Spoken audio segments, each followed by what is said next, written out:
rassembler parce que, si vous voulez, je dirais que c'est toujours la théorie de la porte qu'on ouvre et derrière, il y en a 10 autres. Où ça va nous mener, on n'en sait rien du tout. J'aimerais, vous voyez, toutes ces manipulations du type PMA qui nous conduiront tôt ou tard à la GPA, il ne faut pas se leurrer. C'est du bricolage. Quand le GPA, la GPA, hein, eh bien, rien n'a changé quant aux gènes. Donc la personne, ce qui a changé en elle, c'est le bricolage que le médecin a fait, que le chirurgien a fait, c'est tout. Donc, si vous voulez, c'est indigne. C'est indigne parce que, pour l'instant, il y a des gens qui le font avec une bonne foi, enfin, disons pas une bonne foi, une sincérité. Ils y croient peut-être. J'espère que c'est cela et que ce n'est pas une question mercantile. Parce qu'alors là, ça serait le comble du comble. Je vous signale que quand même, en faisant appel à l'histoire et à la mémoire, les manipulations sur l'homme, elles ont commencé avec Hitler. Alors, des armes comme ça dans les mains de n'importe qui, voyez-vous, alors, le fait que nous sommes là, peut-être que ça n'ira pas très loin, certes, parce que malheureusement, mais croyez-vous que ce soit les majorités qui aient toujours raison? C'est la question que je me pose. Écoutez, j'espère que le débat sera honnête et qu'on arrête de nous dire dans les médias, parce que c'est toujours le cas, on vous parle toujours des 60% de gens qui sont pour. Moi, j'aimerais en savoir plus parce que c'est facile de dire ces choses-là. Personne ne peut rien prouver dans ce domaine-là. Et c'est de l'influence. Et les gens y vont à l'influence. Et ça, c'est inacceptable. Expliquez-moi pourquoi vous êtes contre alors. Comment? Expliquez-moi alors pourquoi vous êtes contre. Eh bien, je suis là parce que moi, j'ai des convictions qui sont plutôt du type humaniste, hein, croyez-moi. Parce que dans 100 ans, je ne serai plus là pour voir le résultat, mais je suis à peu près persuadé que vous aurez des bataillons de psychiatres. Moi, je connais un tas de gens qui ont vécu des situations de naissance difficiles, qui à 50 ans pètent les plombs. Hein. On est toujours dans le sens de la mode. Il y a une majorité qui veut et c'est forcément bon. En écologie, on prend le principe de précaution partout. Là, on ne prend aucune précaution, aucun principe. On part, on ne sait même pas ce qu'on fait et on y va. On peut revoir des grandes manifestations comme on a vu pour le mariage. Je l'espère parce que si vous voulez, ce sont des manifestations pacifiques, je dirais, pas pacifistes, mais pacifiques. Les gens qui sont là sont tout à fait respectables. On les fait souvent passer pour des extrémistes, pour des gens qui sont des cathos ringards, par exemple. Hein. Je crois que ça va bien au-delà. C'est un enjeu de société et que les cathos y participent, mais que beaucoup d'autres gens qui ne sont pas cathos y participent aussi. Ce soir, je suis venu pour protester contre l'attitude qu'a adoptée le président du Conseil national d'éthique. Pendant plusieurs semaines, il y a eu à travers tout le territoire des beaux travaux qui ont été à l'initiative du Conseil national d'éthique qui s'appelaient les États généraux. Des réflexions ont été menées sur la nécessité ou pas de mener un projet de loi d'extension de la PMA aux femmes seules et aux couples de femmes. Après beaucoup de travaux, de réflexions, il y a eu un compte-rendu qui a été développé par le président du Conseil national en juillet, dans lequel il a dit qu'il n'y a pas de consensus. Ce matin, en fait, il vient nous expliquer l'inverse. Donc, à quoi sert-il de faire des états généraux pour avoir une réflexion approfondie sur un sujet important qui dépasse les partis politiques, qui dépasse les clivages politiques, mais qui touche à des problèmes d'éthique importants, et pour venir dire l'inverse aujourd'hui. Donc, on est dans une comédienne dell'arte. Je fais une analogie par rapport à ce qui s'est passé au grand moment de la Manif pour tous, à l'époque où le projet de loi était pas encore en examen. Il y a eu un dispositif qui permettait à des citoyens de pouvoir introduire un recours s'il y avait plus de 700 000 signatures. Il y a eu bien plus de 700 000 signatures. On est allé le porter solennellement aux représentants de cet organisme qui l'a jeté à la poubelle, pour ne pas dire autrement. Donc on continue dans la farce. Je ne m'étendrai pas sur les motifs qui font que moi je ne suis pas favorable à l'extension de la PMA, mais c'est principalement pour ça. Et on est soi-disant dans une démocratie. Il y a d'autres partis, d'autres manifestations qui font dire qu'on est dans un État totalitaire et on s'achemine de plus en plus sur un État totalitaire où des minorités veulent nous faire passer des lois pour la communauté. C'est pas pensable. Je dirais que ceux qui ont participé aux États généraux, il n'y avait pas que les gens de la Manif pour tous, il y avait tous les Français. Et il suffit d'interroger correctement, pas biaisement, le sujet à n'importe qui en disant, par exemple, Est-ce que vous pensez que pour un enfant, le fait de ne pas lui permettre d'avoir une relation à son père, est-ce que c'est bien ou pas bien? La majorité des gens vous répondront c'est pas bien. On est là pour essayer de trouver des solutions qui sont positives et non pas qui sont négatives. Il y a eu quelqu'un qui s'est exprimé très bien sur le sujet. Il a dit quand par exemple on adopte un enfant, là je pense qu'on répond à une souffrance. Mais je ne suis pas certain qu'en introduisant la PMA pour toutes, on réponde et on va peut-être créer une souffrance. PMA, GPA, même combat. PMA, GPA, même combat. N'est-ce pas, monsieur Macron? Maman dit que lorsqu'on cherche bien, on finit toujours par trouver. Dis-moi, tu cachais, savoir, fais au moins 1000 fois que j'ai compté les doigts.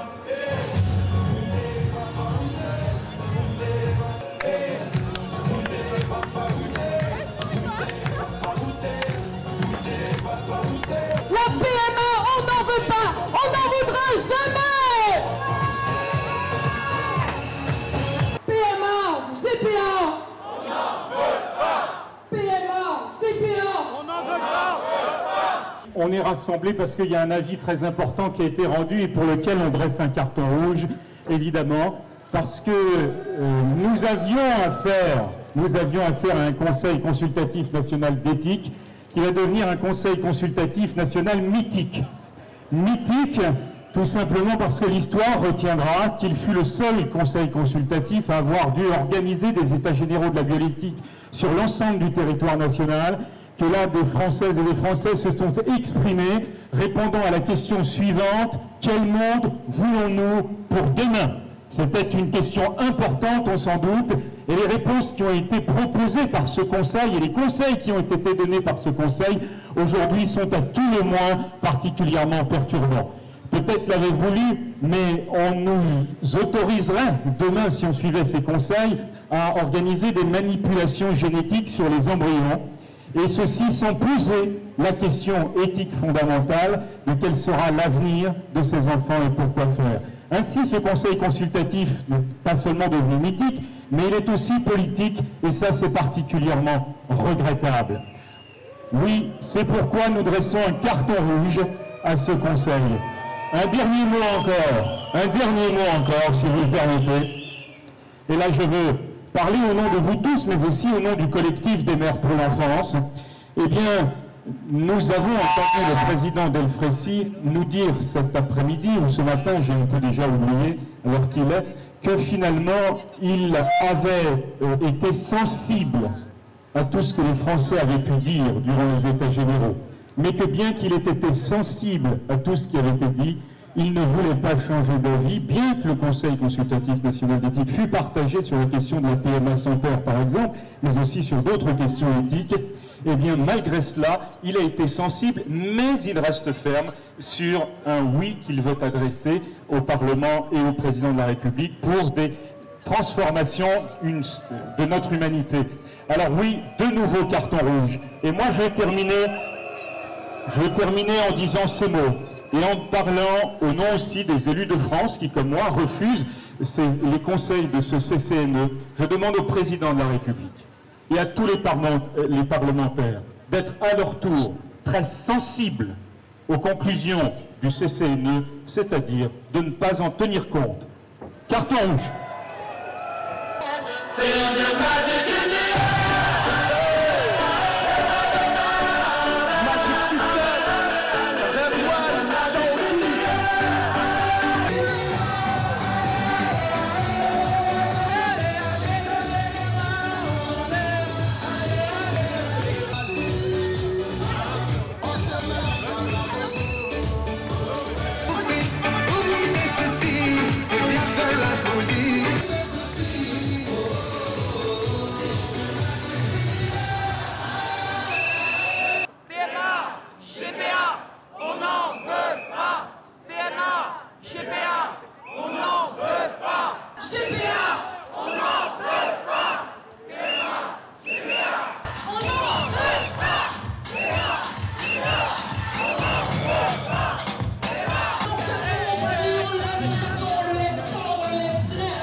Aimer un enfant est une chose, aimer un enfant d'un amour structurant en est une autre. Il ne fait pas de doute que des personnes homosexuelles ont les mêmes capacités à aimer un enfant, mais le rôle des parents ne consiste pas uniquement dans l'amour qu'ils portent à leurs enfants. Toute l'affection du monde ne suffit pas à produire les structures psychiques de base qui répondent aux besoins de l'enfant de savoir d'où il vient.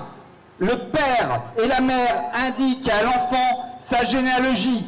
L'enfant a besoin d'une généalogie claire et cohérente pour se positionner en tant qu'individu. Nommer la filiation, ce n'est pas seulement indiquer par qui l'enfant sera élevé, avec qui il aura des relations affectives, qui sera son adulte référent, c'est aussi et surtout permettre à l'enfant de se situer dans la chaîne des générations, de connaître ses racines. Le fait que deux personnes de même sexe puissent se déployer tous les moyens pour donner à un enfant de l'amour et de l'affection ne peut être un argument pour relativiser une donnée anthropologique et psychologique fondamentale qu'est le besoin d'un enfant d'avoir une filiation réelle issue d'une mère et d'un père. Avec la conclusion du CCNE, il y a de quoi se demander si les dés ne sont pas pipés depuis longtemps.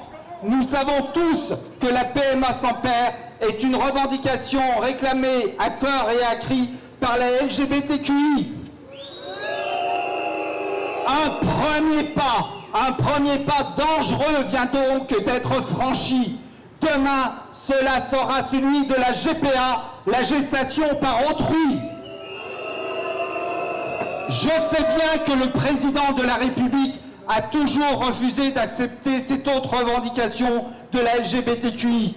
Mais cela me rappelle les défenseurs du Pax qui disaient qu'il n'y aurait jamais de loi permettant le mariage entre personnes de même sexe, comme les défenseurs du mariage pour tous omettaient d'évoquer l'adoption et se gardaient bien de parler de la PMA sans père.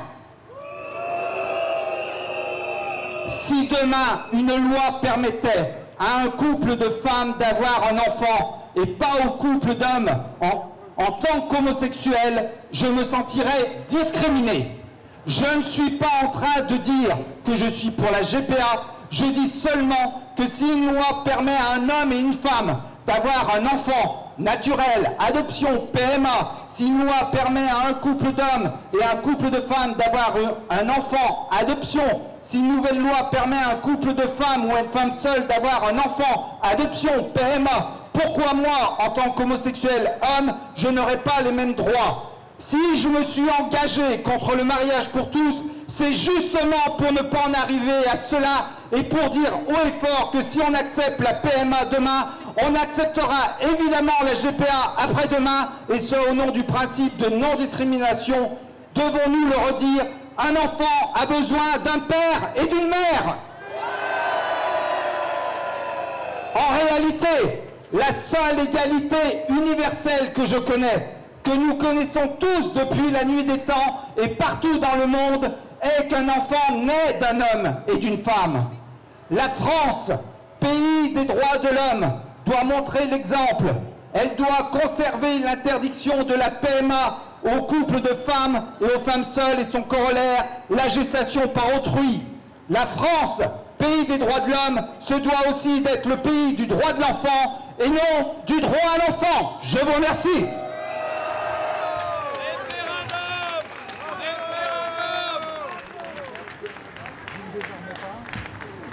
Consultation apaisée, conclusion méprisée, consultation apaisée. En principe, cet avis n'est que consultatif et je pense que le président de la République devrait suivre son engagement qui était et qui a été réitéré de n'avancer qu'en cas de large consensus. Il n'y a pas de consensus et donc, en principe, par sagesse, par respect de son propre engagement, je pense qu'on ne devrait pas avancer et qu'Emmanuel Macron et le gouvernement n'avanceront pas. Néanmoins, on voit bien que le CCNE a pris un avis qui est politique et non pas éthique, un avis qui piétine les des débats qu'il a lui-même organisés. Et donc nous sommes inquiets, effectivement. Nous sommes dans la vigilance, autrement dit, pour les droits de l'enfant, notamment parce qu'il y a bien d'autres enjeux qui sont en cause avec la PMA sans père. Est-ce qu'on assiste au grand retour de la mère? Conclusion méprisée. Projet de leur Vraiment, c'est l'enfant, c'est la seule chose qui compte. C'est aussi le respect de la finalité de la médecine. C'est aussi le respect de l'humain. On ne peut pas imaginer de tomber dans la marchandisation de l'humain. Et on sait bien que dans les pays où on a ouvert la PMA sans motif médical, on a besoin de beaucoup plus de sperme. Puisqu'il faut être clair, 100% des femmes seules et des couples des femmes ont besoin de sperme. Et comme nous n'avons pas de sperme, ça veut dire que se pose alors la question de la rémunération et le CCNE l'a mis en débat dans les états généraux de la bioéthique. On sait que la Belgique achète du sperme à l'étranger, on sait que la Grande-Bretagne achète du sperme dans les pays où c'est rémunéré. Bref, il y a un lien évident avec la marchandisation de l'humain et le Conseil d'État. Le Conseil d'État l'a lui-même exposé, tout comme le CCNE.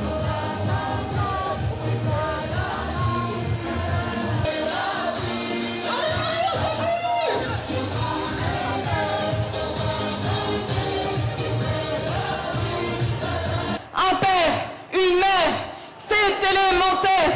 Un père, une mère, c'est complémentaire. Un père, une mère, c'est élémentaire. Un père, une mère, c'est complémentaire. Et nous ne nous tairons pas. Nous sommes là et nous allons rester ici. Un père, une mère, c'est élémentaire. Un père, une mère, c'est complémentaire.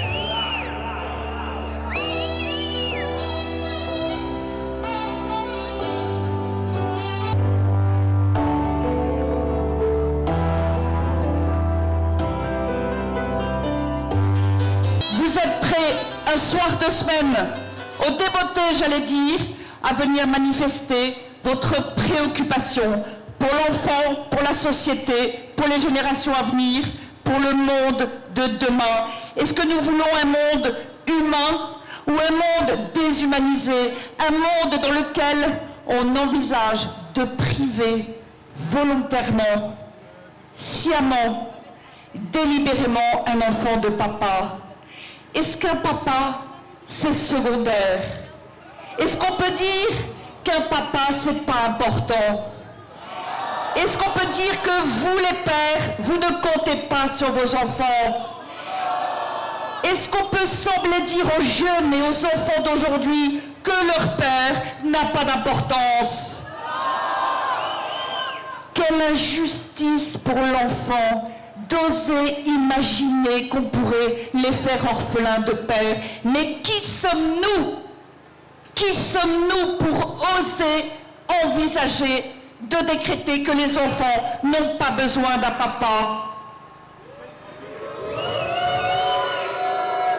Nous demandons à tous les politiques en particulier, à tous les membres du CCNE, au président du comité consultatif national d'éthique, de sortir des postures, de sortir de la politique, de s'interroger en conscience, de fermer les yeux, de faire un retour sur lui-même. Est-ce qu'un enfant peut être privé de papa par un décret de la société? Mais quelle indignité pour la société! Quel signe d'utilitarisme, d'égoïsme, d'individualisme!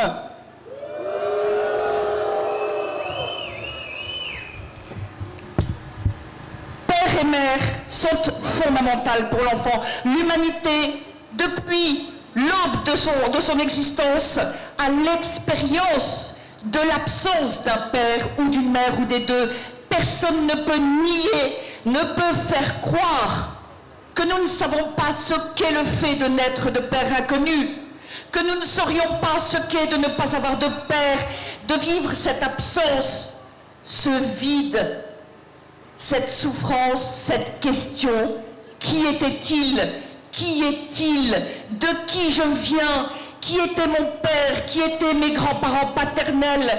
Ma famille paternelle? La moitié de moi-même? Parce que l'être humain, ne méprisons pas le corps, l'être humain vient bien de ceux qui lui ont donné la vie et auxquels il ressemble. Plus près de nous, nous savons bien que les enfants nés de PMA avec tiers donneur vivent une grande souffrance de ne pas se voir d'où ils viennent. Nous ne pouvons pas piétiner, ignorer, mépriser ce besoin fondamental de l'enfant. Et j'ajoute que prétendre que les médecins seraient les exécuteurs de nos désirs individuels et qu'ils ne seraient donc plus là pour soigner, pour réparer, pour prévenir les maladies. Mais quelle indignité, quel détournement de la finalité de la médecine, ce si beau métier au service de notre humanité. Et que dire de cette idée que l'on pourrait demander à l'assurance maladie, qui est pour les maladies, elle dirait rembourser la PMA en l'absence de père pour l'enfant. Le système médical, le système de santé serait détourné alors même que les femmes pour lesquelles j'ai le plus grand respect, ce n'est pas la question, alors même que nous parlons de femmes fécondes. Et vous l'avez vu dans l'avis du CCNE, si l'on dit que l'on ouvre la procréation médicalement assistée à des personnes qui en fait n'ont pas besoin de la médecine, alors on ouvre aussi les vannes de la même manière pour les couples hommes-femmes, parce que contrairement à ce qu'on dit, la PMA aujourd'hui, c'est sur diagnostic médical. Les couples hommes-femmes non plus n'ont pas accès, comme ça en claquant des doigts, à la PMA. Et donc le CCNE aujourd'hui, qu'est-ce qu'il a dit? Qu'il est favorable à la PMA sans père. Il a dit aussi qu'il est favorable à la PMA post-mortem. Il y était opposé il y a peu d'années. Oh, il y a peu de temps, disant que l'on ne peut pas priver ab initio un enfant de son père. Non, en effet, on ne peut pas, et cela n'a pas changé entre 2011, 2017 et 2018. Nous sommes dans l'instrumentalisation, dans l'utilitarisme, mais l'enfant n'est pas un bien, n'est pas un service. L'enfant, nous devons respecter sa faiblesse, sa vulnérabilité, ses besoins les plus fondamentaux. Et l'égalité, qu'est-ce que l'égalité? D'où vient-elle? Quel est son fondement le plus essentiel, son fondement universel? C'est que nous sommes tous nés d'un père et d'une mère. Alors certes, malheureusement, certaines personnes, certains enfants ont perdu pour telle ou telle raison leur père ou leur mère ou les deux. Mais c'est tout à fait différent, c'est la vie, et la vie, elle est dure parfois. Mais je regrette, monsieur le président du CCNE, nous ne pouvons pas faire volontairement des orphelins de père.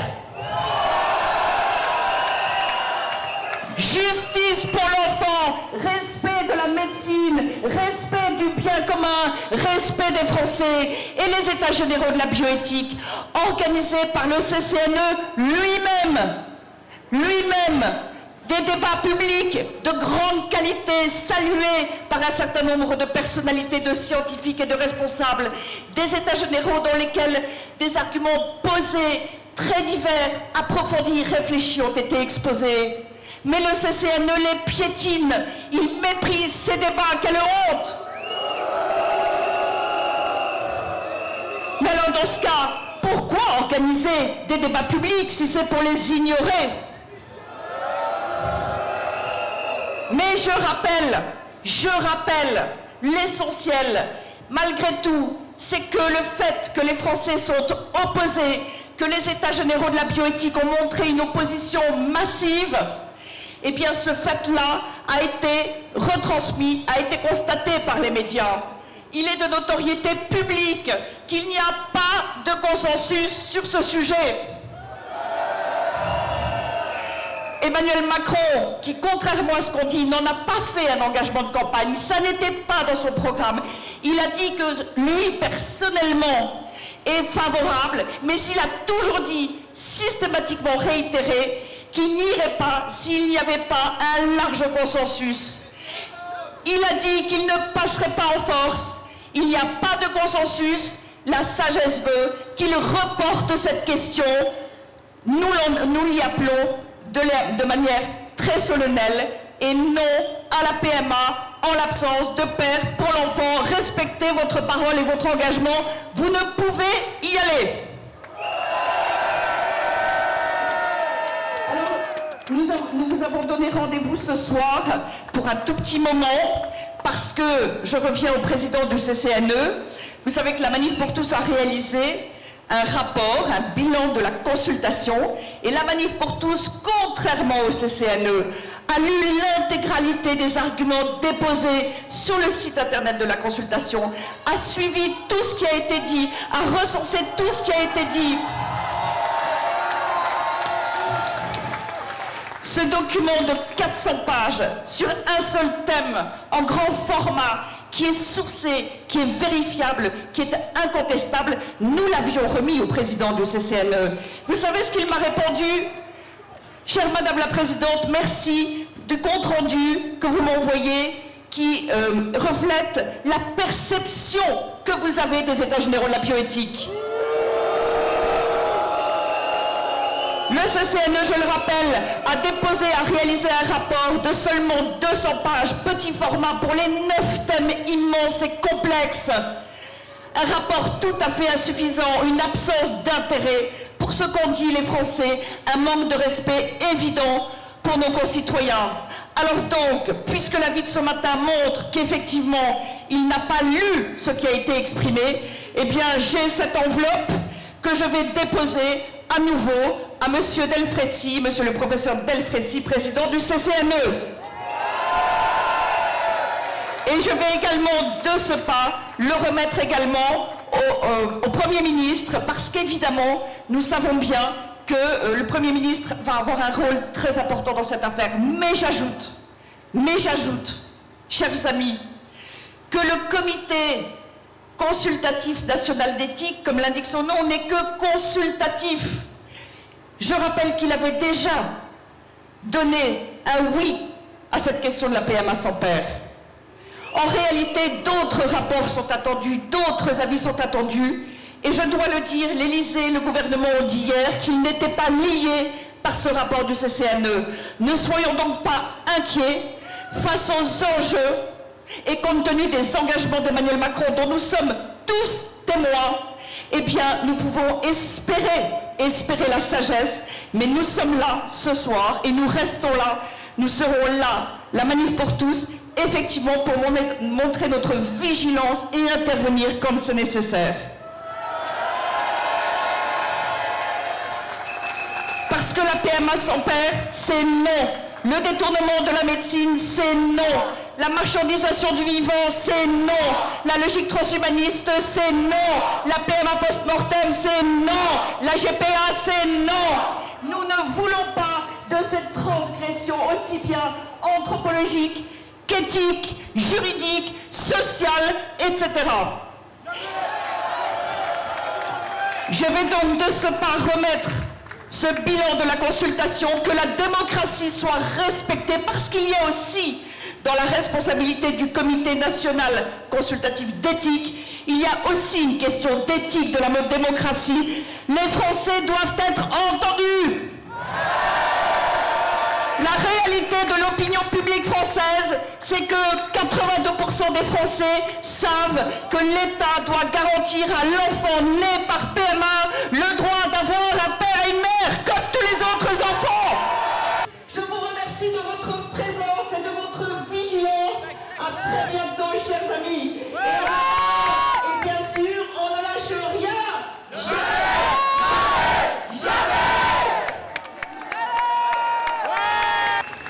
Merci Ludovine, merci d'être là depuis tant d'années. Un immense bravo.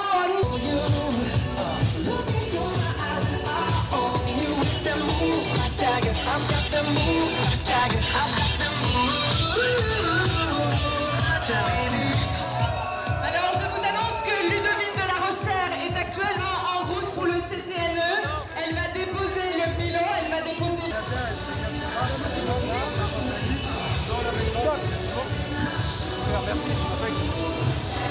Du bruit, il vous reste quelques minutes.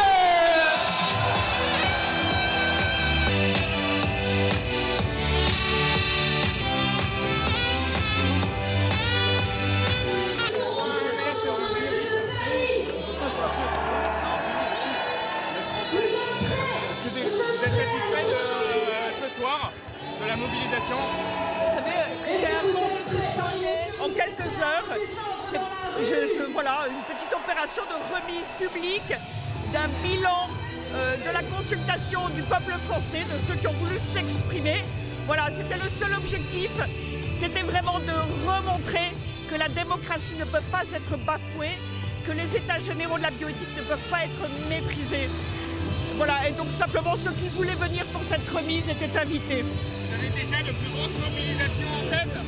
Pardon, non.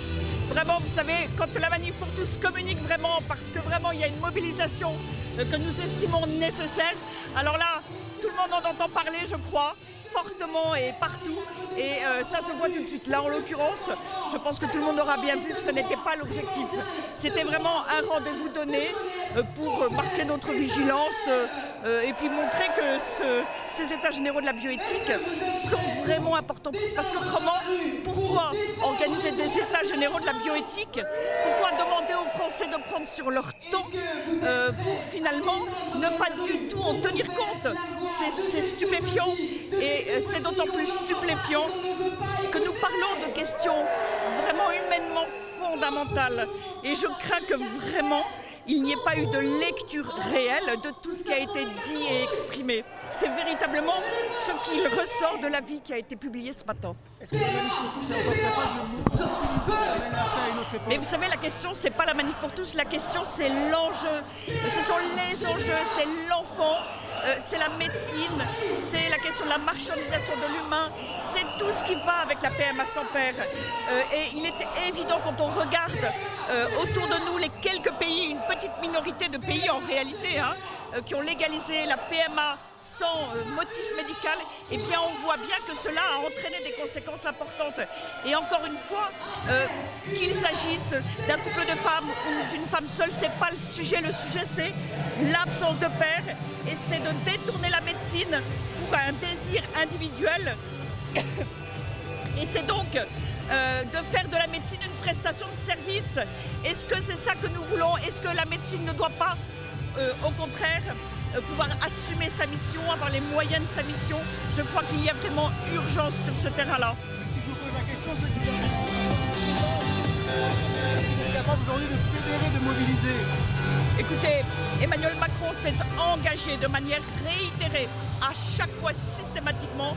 Il a dit qu'il n'envisagerait pas la légalisation de la PMA sans père s'il n'y avait pas consensus.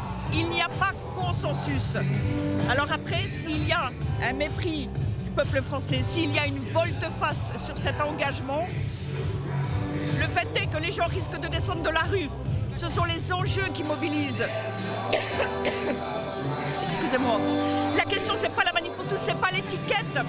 C'est véritablement la justice pour l'enfant.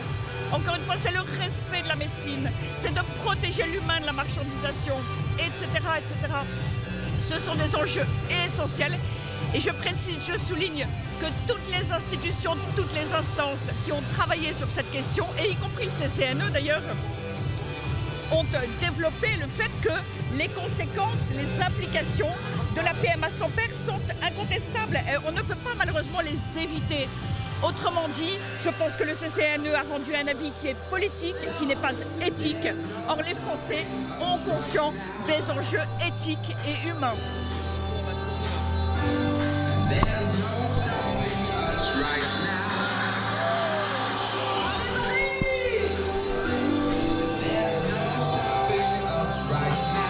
S'il n'y a pas de consensus de la recherche, qu'est-ce qui va se passer s'il n'y a pas de consensus? Eh bien, nous appelons le président à reporter ce débat. D'abord parce que nous manquons de recul dans les pays qui ont légalisé la PMA sans père. Et je crois que le CCNE n'a pas étudié les suites et les conséquences de cette pratique. Premièrement. Deuxièmement, le CCNE lui-même a dit qu'il n'y avait aucune étude scientifique qui soit fiable. Il a dit que les études scientifiques sur la PMA en l'absence de père, eh bien, sur les suites pour l'enfant, le CCNE a dit lui-même que les études sont biaisées. Et donc, ne nous précipitons pas, surtout pas. Prenons du temps, prenons du recul. Et j'ajoute que quand le gouvernement dit si la PMA, ça ne veut pas dire qu'il y aura la GPA, et le gouvernement dit il n'y aura pas la GPA, mais c'est vraiment prendre les Français pour des naïfs en réalité. On sait très bien on sait très bien que c'est un jeu de domino et on repousse toujours, on renvoie toujours la limite et un nouveau débat à l'étape suivante. La GPA, on sait qu'il y a des revendications en France et d'ailleurs hier, l'Élysée disait pour la GPA, la société n'est pas prête. Alors la société n'est pas prête, donc quoi? Elle sera prête demain, on ira demain. En fait, l'opposition, elle n'est pas réelle à la GPA. Et en attendant, en tout cas, reportons le débat sur la PMA.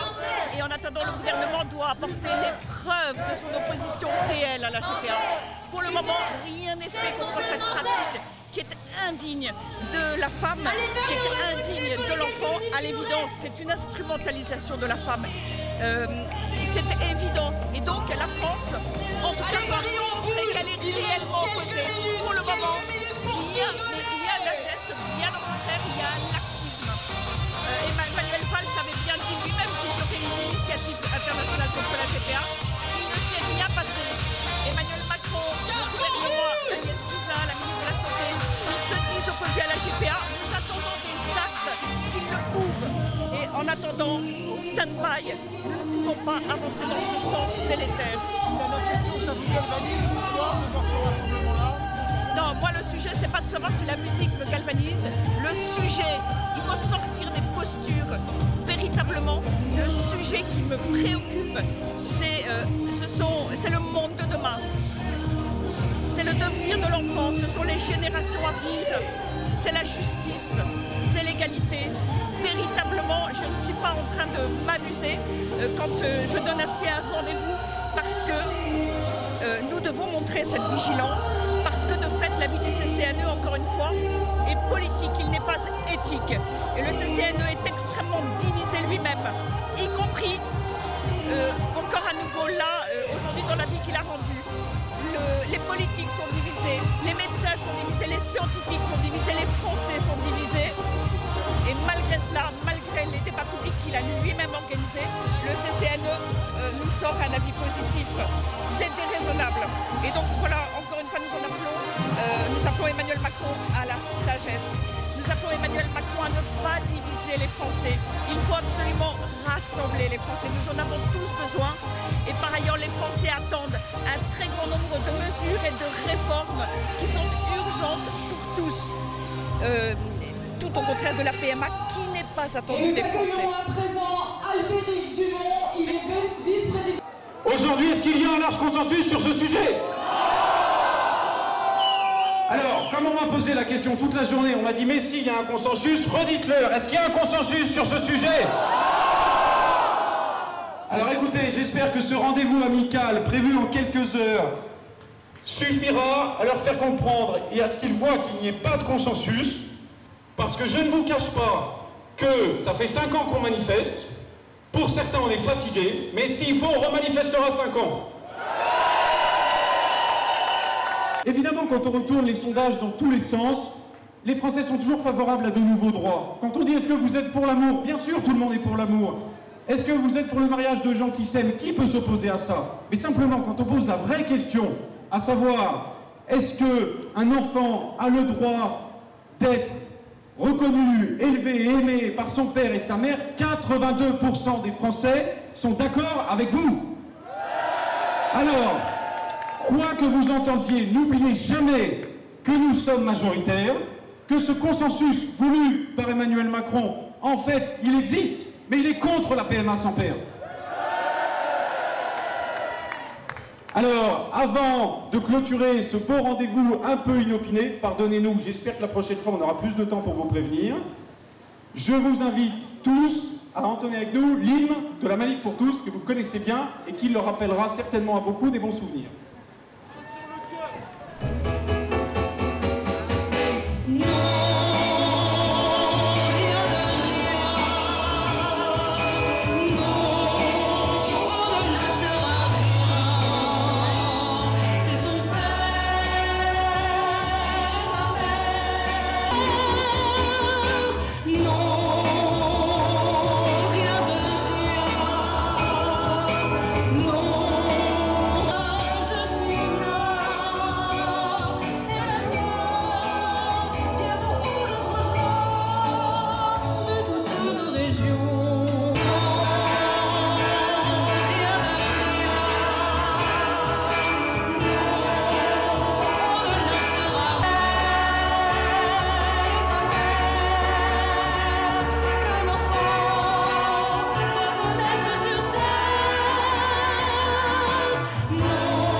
laisse maintenant la parole à Camille qui va vous expliquer comment sortir de la rue. Nous sommes très bouleversés par la décision du CCNE et voilà, malheureusement, je pense que nous allons être obligés de le dire très fort. Vous pensez que ça va passer dans la loi dans les mois à venir? Je le crains terriblement. Pourquoi vous êtes contre? Pourquoi je suis contre? Parce que je suis pour les enfants et pour le bonheur des enfants qui est d'être élevés par un papa et une maman avec une filiation. Pour savoir où on va, il faut d'abord savoir d'où on vient. Je suis bouleversée parce que je suis grand-mère de beaucoup de petits-enfants et ça m'inquiète pour leur avenir. Est-ce qu'on peut revoir la manifestation, la manif pour tous dans la rue? Je vous dis malheureusement oui, bien sûr que nous irons, bien sûr, mais on aurait voulu éviter ça parce que nous pensons que M. Macron va diviser les Français très gravement et c'est dommage. Je suis ici pour défendre les droits de l'enfant et donc pour m'opposer à la PMA et toutes ces nouvelles lois qui vont à l'encontre des droits de l'enfant, qui sont à l'encontre notamment des besoins de l'enfant et qui s'opposent sur le plan juridique à l'article 1 de la Déclaration universelle des droits de l'homme, aux articles aussi de la Conférence internationale des droits de l'enfant qui ont été signés par la France en 1990. Si ça passe dans la loi, est-ce qu'on peut revoir la manif pour tous dans la rue? Bien sûr, nous sommes extrêmement motivés parce que cette nouvelle loi, je veux dire, s'oppose aux droits, s'oppose, comme je vous l'ai dit, à l'article 1 de la Déclaration universelle des droits de l'homme et aux besoins de l'enfant, qui est d'avoir un papa et une maman.